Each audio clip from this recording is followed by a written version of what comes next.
Welcome back to the Real News Network. I'm Paul Jay, and welcome back to Reality Asserts Itself.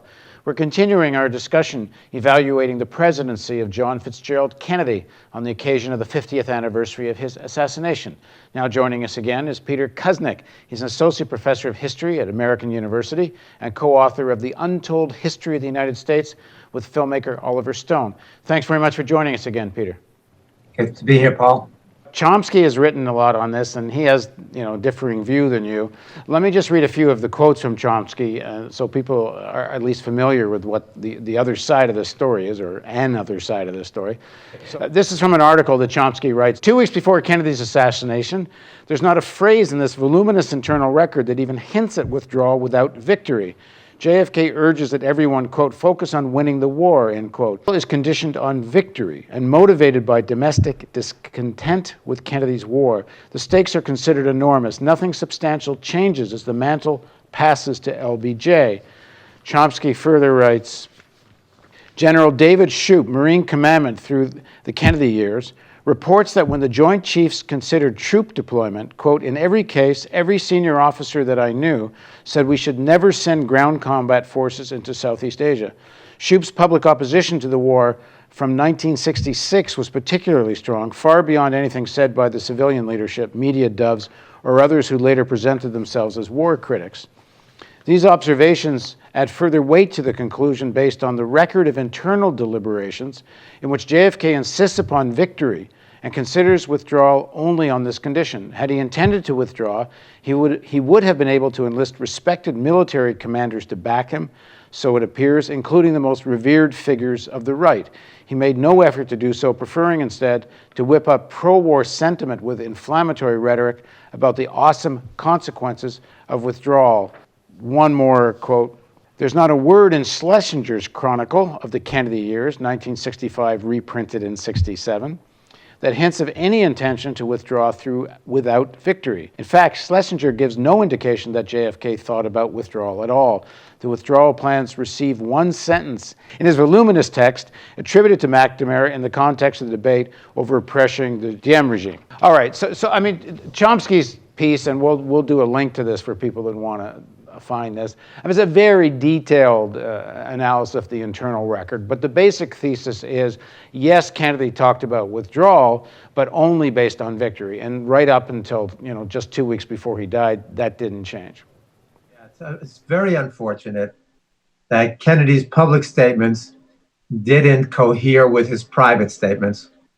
Now, unless you want to accuse so many people of being liars, among those who've spoken out on this were Robert Kennedy, Robert McNamara, Arthur Schlesinger, Ted Sorensen, Mike Mansfield, Tip O'Neill, Roger Hildman, Wayne Morse. Wayne Morse, the leading critic in the Senate of U.S. policy in Vietnam, says that Kennedy told him that he was absolutely right in his criticism of Kennedy's Vietnam policy. He said, I've decided to get out, definitely, according to Wayne Morse. He says to journalist Charles Bartlett, we don't have a prayer of staying in Vietnam. We don't have a prayer of prevailing there. Those people hate us. They're going to throw our tails out of there at almost any point. But I can't give up a piece of territory like that to the communists and then get the American people to reelect me. So what Kennedy proposed in NSAM 263 was to withdraw 1,000 troops by the end of 1963 and withdraw all U.S. forces by 1965. Now, the argument intelligently that Noam and others make is that people say this after the Tet Offensive when Vietnam becomes so unpopular in the United States. However, Dan Ellsberg interviewed Robert Kennedy in 1967 before the Tet Offensive. And Robert Kennedy says to Dan that his brother was absolutely determined not to send ground units. And he said he was ready to accept defeat at the hands of the communists. And Robert Kennedy says, how would you have done that, Dan asked him. He says, we would have fuzzed it up. We would have gotten a government in that asked us out, or that would have negotiated with the other side. We would have handled it like Laos. And then Ellsberg was surprised, and he says, why were you so smart when everybody else was so wrong on this? And Robert Kennedy says, because we were there. We were there in 1951. We saw what was happening to the French. We saw it. My brother determined never to let that happen to us. And I think that there's a lot of evidence to suggest that that was their view. However, the public statements contradict that, Well, which is just, why, just to to be make fair to sense Chomsky's saying he's examined the internal records. He emphasizes that many times, those that have come out. well, NSAM 263 is an internal record. I mean, it's a document that was supported by Kennedy, and that says all U.S. troops out, all forces out by 1965. Okay, So let's. But Noam downplays the difference between 263 and 273. Yeah, just quickly explain what that is. There's a draft of this National Security Authorization Memorandum. Is that what that stands for? National Security Action Memo, 263. Action Memo. That was adopted by the Kennedy administration. Shortly after Kennedy's assassination, Johnson supports NSAM 273. According to 263, these operations would be done by the Vietnamese. Under 273, the United States is going to get much more hands-on in terms of the counterinsurgency operations going on in Vietnam. I'm not defending what Kennedy did in Vietnam. I think it was what he did by increasing the number of advisors and having them involved in actual actions and using herbicides and the other things he was doing there were going the absolutely wrong direction. To me, Vietnam is, the worst atrocity that the United States has ever committed since slavery and genocide against the Native Americans. So I'm not in any way defending anything that happened in Vietnam or in any way being light on Kennedy for what he did. But I think Kennedy understood that it was a mistake, that it was worse than a quagmire, and that he was going to pull U.S. forces out. But again, it's part of this broader commitment. If you look at his American University commencement address in June of 1963, he says all of these issues between us are man-made problems, and we as human beings can eliminate them all. He says in that address, he basically calls for ending the Cold War. He starts to see the world through the eyes of the Soviets, which is so important. He says that during World War II, the Soviet Union lost 20 million people, that it's the equivalent of the entire United States east of Chicago having been destroyed, having been wiped out. Kennedy's beginning to evolve in his thinking, and he calls for ending the Cold War, basically there. And he calls for reaching out to the Soviet Union for working together for peaceful solutions of all of these crises. And what kind of a peace do we seek? Not a Pax Americana, enforced on the world by American weapons of war. Not the peace of the grave or the security of the slave. I am talking about genuine peace, the kind of peace that makes life on earth worth living, the kind that enables men and nations to grow and to hope and build a better life for their children. So I think it's part of the whole. And Kennedy was willing to do that. He was willing to neutralize Laos, even though Eisenhower warned him, we're going to have to go in there, likely going to have to go in there and fight it out. The generals were very angry about that. They were angry about many things that he did, which is why he was in a vulnerable position. And why he knew that, and why he said there could be a military coup in the United States. Where did he say that? He first, Robert Kennedy says that to Dobrynin during the Cuban Missile Crisis, when he warns him that we're losing control, that there might be a war even though we don't want one, and that there's a possibility that the generals could seize power in the United States, overthrow Kennedy. Kennedy says that in 1962. He gets an advance copy of the novel 7 Days in May. And that is a novel about a liberal president who signs a nuclear arms control treaty and then there's a military coup to try to overthrow him. And Kennedy said to a friend, he said, it could happen. If there's a bay of pigs, the generals are going to shake their heads and think that the president is too young and naive and inexperienced. If there's a second bay of pigs, they're going to think he's in way over his head and maybe it's their responsibility to act. If there's a third bay of pigs, it could happen. The generals would move in, the Joint Chiefs would move in and overthrow the president. But it didn't happen, and Kennedy was responsible for something like $4.5 billion increase in military expenditure, and some say more. Some people suggest that after the Cuban Missile Crisis, Kennedy did an even bigger expansion of U.S. military expenditure, but it prompted a massive military buy-in by Khrushchev, who had previously decided to reduce military expenditure, focus on nuclear weapons, and that only needed to be taken to a certain level to have a kind of a standoff. And then Khrushchev apparently was planning to take money and put it more into the Soviet economy.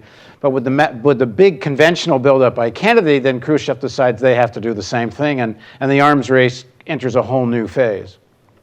Well, the buildup actually had come in the United States earlier than that.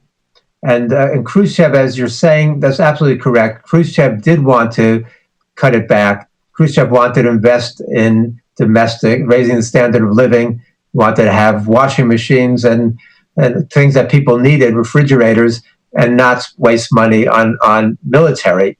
The big buildup in nuclear weapons came before Kennedy's presidency. And in fact, it's interesting, it's instructive to look at what happens with this missile gap. One of the first things Kennedy instructs McNamara to do is ascertain the reality of the missile gap, which Kennedy had been running on. And McNamara assigns Roswell Kilpatrick, his deputy, to look into this. Almost immediately, within 3 weeks, they realize that there is no missile gap. To the extent there is one, the United States is ahead. McNamara says this by mistake on February 6th, and he later offers to resign because the administration was not willing to go public with that. They continued the study, and in October of 1961, Roswell Kilpatrick is instructed by Kennedy to give a speech in which he says that there is a missile gap and the United States is way ahead. The United States, we're not behind in the missile gap, we're actually way ahead in the missile gap. What happens during that time is the Strategic Air Command wants to build up to 10,000 intercontinental ballistic missiles. The Air Force wants to build up to 3,000 intercontinental ballistic missiles. McNamara says the most we possibly need is 400, but at the lowest number we could get away with is 1,000. And so Kennedy, wanting to limit the increase, decides that we'll go with this figure of 1,000. But still, even that was very dangerous, because the way it's perceived in the Kremlin was that the United States already had a 10-to-1 lead in nuclear weapons and delivery systems. And now the United States is going to be building this up geometrically, exponentially, to 1,000 intercontinental ballistic missiles. And that looks to the forces in the Kremlin as if the United States is preparing a first strike to attack the Soviet Union with nuclear weapons and wipe out the Soviet Union. So it's at that point that the Kremlin hardliners say we've got to begin building up. And that's also part of the motivation for putting those weapons in Cuba. And astoundingly, during the start of the Cuban Missile Crisis, Kennedy says, that's insane that they would put missiles in Cuba. It's as if we were putting intermediate or medium-range ballistic missiles in Turkey. At which point the room goes silent, and Bundy turns to him and says, well, that's exactly what we did. So, I mean, even Kennedy, as smart as he was confused at times about what the actual situation was. Okay, there's a long conversation about the Kennedy presidency, and it's something we're going to continue. That we started all this because of the November 22nd anniversary, but it's kind of opened up so many themes in terms of what's a very important setting of the table for what comes next in American history, that we're going to dig into Kennedy more in the coming weeks. We don't need the anniversary to do it. We also are going to try to dig a little bit into some of the assassination theory, although it's a kind of a minefield because there is so much competing information in all this. But any final word on this for now, Peter? Yeah, one of the lessons that I think is very important is that it is possible for this country to go in very different directions than it went. What Oliver and I are trying to say here is that had Kennedy lived, the world might have been dramatically different. Robert McNamara said the same thing. Khrushchev said the same thing. I mean, they all felt that Kennedy was sincere in these efforts, that Kennedy's charisma, his intelligence, his leadership, and his morality, basically, would have taken the United States down a very different path. Khrushchev was devastated. When Kennedy gave that commencement address at American University, it was reprinted all over the Soviet Union. Khrushchev, who was not naive at all, fully believed that the United States and the Soviets could make these changes. And I think it's very important for young people, for students, to learn from this period and to not be cynical and to not have the idea, oh, they're all capitalists and they're all imperialists and that it's not possible to make changes in this country. Kennedy had a vision. Robert Kennedy had a vision. A lot of Americans in the 1960s had a vision. With Kennedy's assassination, as Kennedy says in his inaugural address, the torch has been passed to a new generation, born in this century, a generation with a different vision of the world.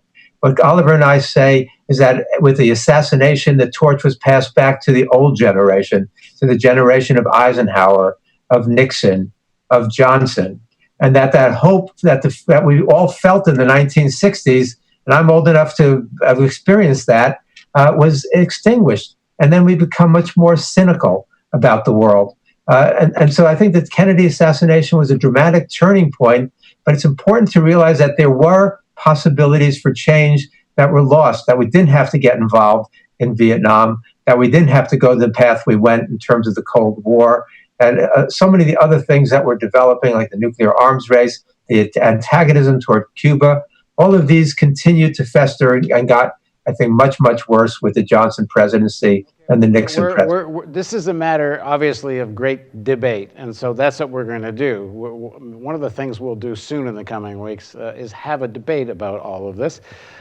because the opposing view, I guess, would argue, well, the system asserts itself. And if Kennedy really was all those things, well, then the system certainly asserted itself by getting rid of him, although some people argue he wasn't really those things anyway. But thanks very much, Peter, and you have agreed to come back and debate this, so we will do it soon. Thanks for joining us. Thank you. And thank you for joining us on Reality Asserts Itself on the Real News Network.